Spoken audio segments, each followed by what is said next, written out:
bem? Sejam muito bem-vindos. Hoje eu tô aqui novamente com o Leandro. Tudo bem, pessoal? Tudo bem? E hoje a gente vai continuar no nosso quadro de perguntas, né? E vamos falar um pouquinho sobre as vendas e os aluguéis das casas. Então, se você tem mais alguma dúvida que não foi esclarecida nesse vídeo, comenta aqui embaixo que a gente faz outro vídeo depois para responder sua dúvida. Combinado? Eu vou começar perguntando aqui pro Leandro como é que funciona as vendas, se tem negociação nos valores, como é que funciona? Olha, até para abrir esse novo episódio, né? A gente fez um episódio anterior com as dúvidas que as pessoas têm sobre a região, né, de Alphaville, que é muito comum. Então a pessoa que não é daqui, ela chega, ela quer que o corretor realmente seja um consultor e que fale para ele sobre a região. E depois esse segundo quadro é o que? São as dúvidas relacionadas à operação de compra e venda. E por que isso é importante a gente trazer, né?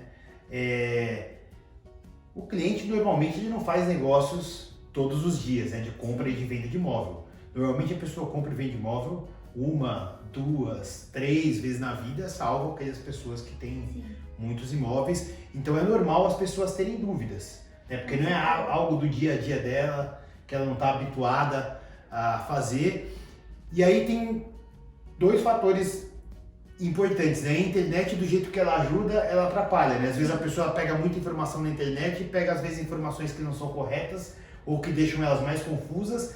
E também tem um outro fenômeno.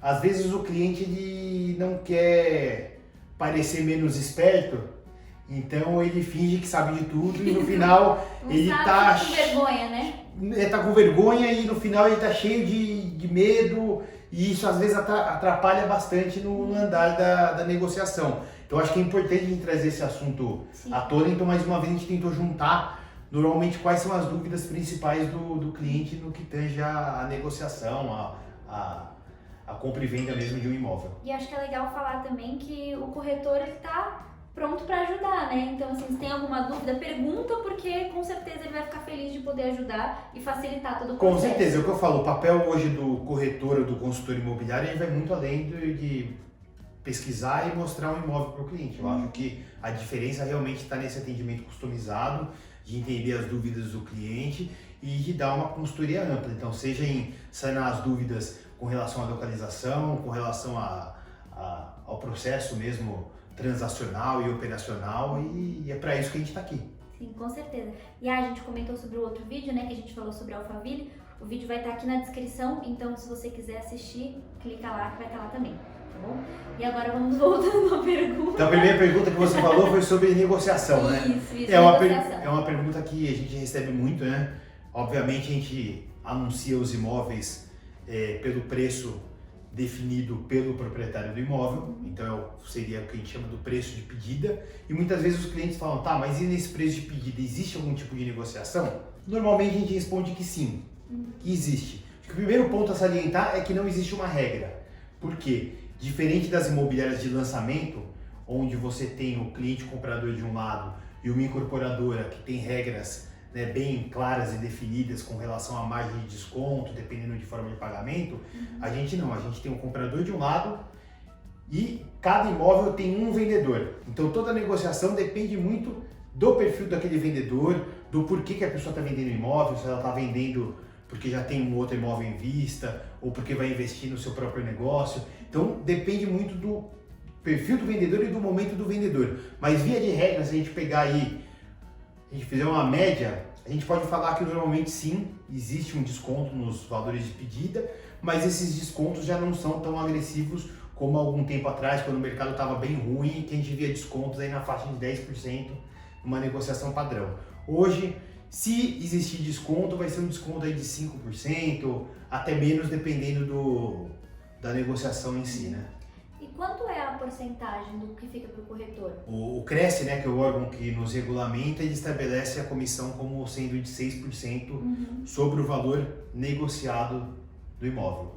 Aí esse valor, obviamente, ele vem para a empresa, para a imobiliária, e a imobiliária ela tem a sua divisão dentre todos que participaram do processo, seja o corretor que vendeu, seja o corretor que trouxe o imóvel para a imobiliária, seja o jurídico que fez a assessoria jurídica e por aí vai. E é possível utilizar o FGTS nas compras na região? Sim, não só aqui na região, mas o FGTS, né, o benefício de se usar o FGTS para compra de um imóvel é uma lei federal, então qualquer lugar do Brasil você consegue, contanto que você como comprador se enquadre nas regras do FGTS. A principal delas é que você não tenha nenhum imóvel em seu nome na região em que você está querendo comprar. Então, por exemplo, pegando Alphaville faz parte da Grande São Paulo, então você não pode ter nenhum imóvel no seu nome na região da Grande São Paulo. E não tendo imóvel na região da Grande São Paulo, você tem que também ter uma justificativa porque você quer comprar um imóvel nessa região. A justificativa normalmente é: você já possui um domicílio residencial aqui, ou seja, você já mora de aluguel na região e está querendo partir para o imóvel próprio, ou você tem um domicílio comercial. Você comprovar que você trabalha em uma empresa na região, ou que você tem uma empresa na região e por isso você está querendo comprar o imóvel. E da parte do imóvel, a principal característica é que o valor de transação e o valor de avaliação do imóvel ele não pode ultrapassar R$1,5 milhão de reais. Então, se o imóvel estiver sendo vendido por mais de R$1,5 milhão, ele não enquadra, ou mesmo se ele estiver sendo vendido por menos de R$1,5 milhão, mas o vistoriador da Caixa ele precificar o imóvel acima de R$1,5 milhão, já desqualifica o imóvel. Aí tem outras regras menores, mas eu acho que os dois principais pontos é esse. O comprador ele não pode ter imóvel na região e o imóvel ele tem que estar dentro dessa faixa de valor. Então a gente tem hoje aqui na região imóveis até essa faixa de valor. Na sua grande maioria são apartamentos. Tá? Agora, importante salientar, o corretor está aqui também para orientar o cliente. Então a gente já fez muitas transações envolvendo fundo de garantia de clientes de altíssimo padrão e que tinham valores altíssimos de FGTS e que a gente assessorou em operações em que ele comprou um imóvel, um apartamento que tinha uma boa liquidez e acabou usando esse apartamento como parte de pagamento para um imóvel de alto padrão que ele comprou aqui na região. Então a gente está pronto também para dar esse tipo de assessoria e mostrar alternativas para que você possa usar esse dinheiro que no final é de direito, mas que tem várias formas aí de você conseguir usar. Maravilha. E o financiamento? Quanto a pessoa precisa dar para começar o financiamento?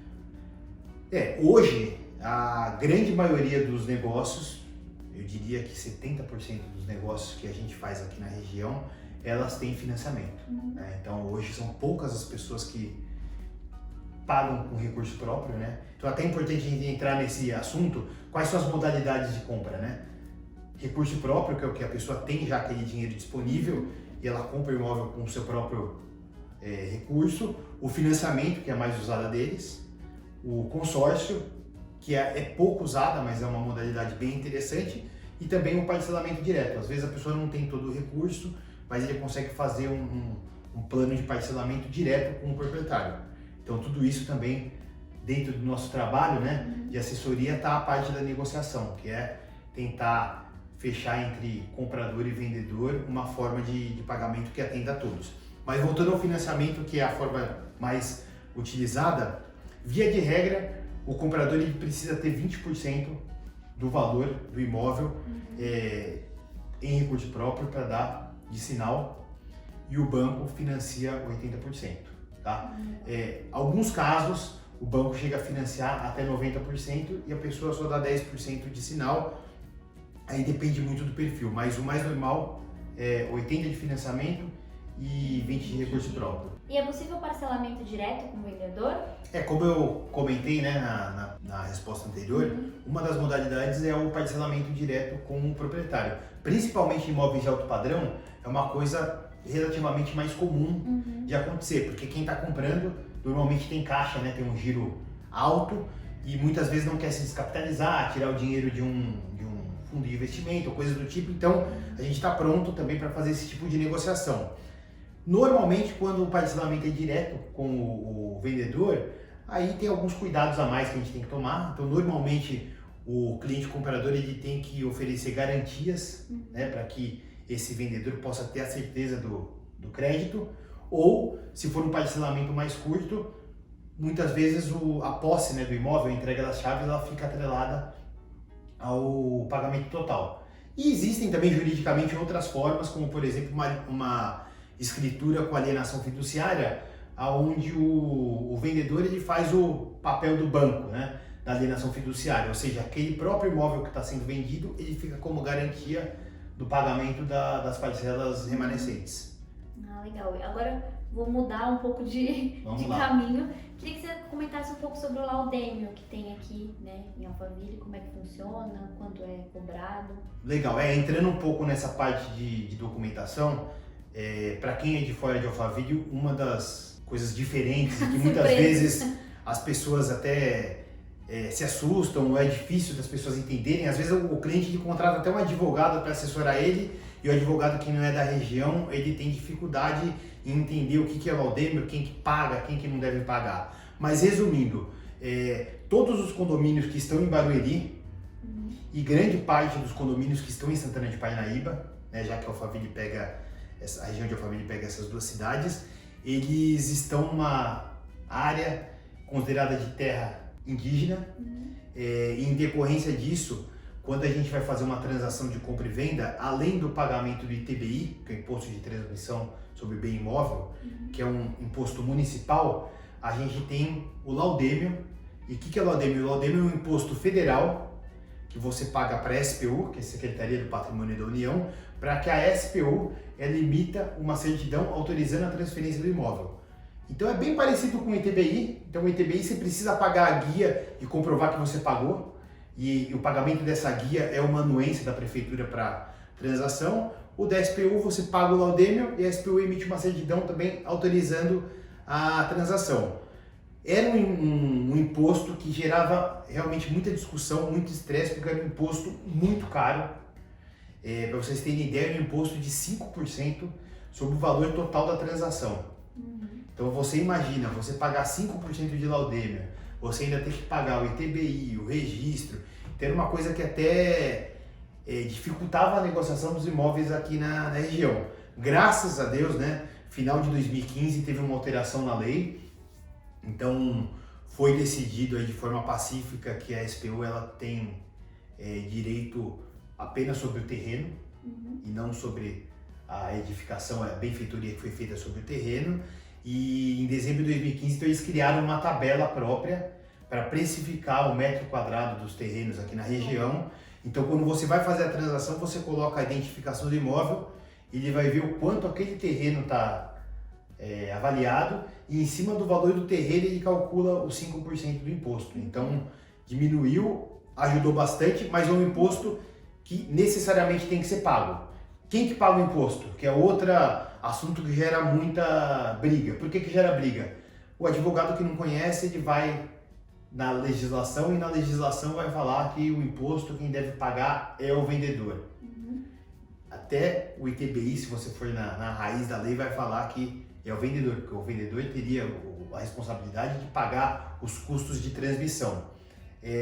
Mas, na prática, né, costume de direito que a gente chama, quem arca com todos os custos de transmissão do imóvel é o comprador. Então, assim como o ITBI, o registro, a escritura, é o comprador que tem a responsabilidade em pagar o laudêmio. Maravilha. E falando sobre documento, né? Quanto mais ou menos sai os documentos na hora de comprar uma casa? Na hora de tirar os documentos? Olha, aí a gente já pode até entrar numa outra discussão, que é a diferença entre Santana de Parnaíba e Barueri. Como são dois municípios diferentes, em Barueri a gente tem uma carga tributária maior de ITBI. Então, em Barueri você paga 5% de ITBI, enquanto em Santana de Parnaíba você paga 3% de ITBI. Tem a questão do laudêmio que varia um pouco, mas a gente estima sempre que em Barueri você vai gastar em torno de 7% do valor da transação para ter o imóvel limpinho, bonitinho no seu nome, enquanto em Santana de Parnaíba você gasta em torno de 5% do valor do imóvel. Tá? É um valor aproximado, mas não vai fugir muito disso. E além dessa diferença que você falou do ITBI, tem mais alguma diferença importante entre os dois municípios? Tem, e que na verdade está ligado com a questão do ITBI. Como eu comentei, o ITBI é o Imposto de Transmissão sobre Bem Imóvel, é um imposto municipal, ou seja, é uma arrecadação que a prefeitura faz toda vez que o imóvel é transacionado no município. Então, Barueri tem o ITBI de 5%, enquanto Santana de Parnaíba é de 3%. Agora, uma vez que você já é proprietário do imóvel, a prefeitura ela faz uma cobrança anual, que é o IPTU. IPTU é uma coisa que todo mundo já conhece bem. Imposto sobre Propriedade Territorial Urbana. E em compensação, o IPTU de Barueri ele é bem mais barato do que o IPTU de Santana de Parnaíba. Então tem muita gente que fala, eu quero morar em Barueri porque o IPTU é muito mais barato lá. Porém tem um estudo que a gente fez aqui, não é nada formal, mas um estudo que a gente fez rápido, como você paga antecipadamente em Barueri, porque você tem um IPTU 2% mais caro, demora em torno de 8 a 10 anos para começar a compensar morar em Barueri pela questão do IPTU mais barato. Então, se você está pensando em ficar na casa pro resto da vida, a partir de 8, 10 anos, vai valer a pena você pagar o IPTU mais barato de Barueri. Caso contrário, no final, dá elas por elas ali. Mas acho que são as duas principais diferenças, o ITBI e o IPTU, e a distância, né? O Barueri, os condomínios são mais próximos do centro aqui de Alphaville e da Castelo Branco, enquanto Santana é um pouquinho mais para dentro do bairro de Alphaville, né? E quais os principais cuidados que a gente tem que ter na hora de comprar um imóvel? Você viu que o negócio está começando a ficar técnico aqui, né? Eu acho que o principal cuidado... Bom, primeiramente até pegando um gancho daquela reportagem que a gente fez para a Record, que falava sobre fraudes, né, em aluguel de temporada, mas do jeito que existe fraude em aluguel de temporada, existe fraude em aluguel normal, existe fraude em compra e venda de imóvel. Então a primeira coisa que eu sempre indico para qualquer cliente é que seja assessorado por um profissional. Então que procure uma imobiliária local ou um corretor autônomo que seja credenciado, associado ao Cresce, porque aí esse profissional, além de ter experiência para te orientar, ele tem uma responsabilidade civil e criminal por estar te assessorando. Então, por exemplo, aqui na imobiliária eu sou, perante o Cresce, o responsável técnico. Então, tudo que acontece aqui dentro, eu acabo tendo responsabilidade. Então, acho que o primeiro cuidado seria realmente procurar uma imobiliária, um corretor e ter certeza que essa imobiliária, esse corretor, eles existem. Eu indico até mais uma imobiliária porque é uma empresa que está fisicamente na região, né? Que nem a gente aqui que já tem sede própria, que já está aqui há muitos anos. Então esse seria o primeiro cuidado. O segundo cuidado é ter certeza de que de quem está vendendo o imóvel e recebendo o valor é efetivamente o proprietário do imóvel. Então uma coisa que eu já vi muito no mercado é a pessoa falar, vamos fazer um contratinho aqui de gaveta, dá um sinal para segurar o imóvel e depois a gente te apresenta toda a documentação. Aqui a gente não trabalha dessa maneira, né? Primeiro vamos ver toda a documentação do imóvel. Então o principal documento do imóvel que você sempre deve pedir é a matrícula, e a matrícula tem que ser atualizada. A matrícula é um documento que tem validade de 30 dias, então se você estiver negociando qualquer imóvel, a primeira coisa é me dar a matrícula. Lá vai ter primeiro o descritivo do imóvel, para você ver se aquela metragem que foi anunciada de terreno é a correta, se a construção está devidamente regularizada, e ela vai citar quem que é o proprietário do imóvel, para você ver se você está falando com a pessoa certa, está pagando a pessoa certa, e também vai mostrar se tem algum tipo de ônus e de gravame. Então se esse imóvel está financiado, se o imóvel foi dado como garantia para algum outro negócio, ou até mesmo se ele está rolado em algum processo do proprietário. Então o documento principal sem dúvida nenhuma, é a matrícula. Mas, além da matrícula, recomenda-se que se façam as checagens do CPF dos vendedores em vários órgãos, bem como também dar uma olhada nas empresas, caso eles tenham empresa. E é por isso que você tem que estar com imobiliária, porque se tiver com imobiliária, a imobiliária já faz tudo isso para você e já está tudo incluso na comissão que o vendedor vai pagar. Então, para o comprador, no final das contas, tem vantagem procurar uma imobiliária. E também no caso ao contrário também, né? Quando você está vendendo a sua casa para alguém, sempre verificar tudo e conversar com o corretor. Com certeza, o cuidado eu acho que tem que ser dos dois lados, né?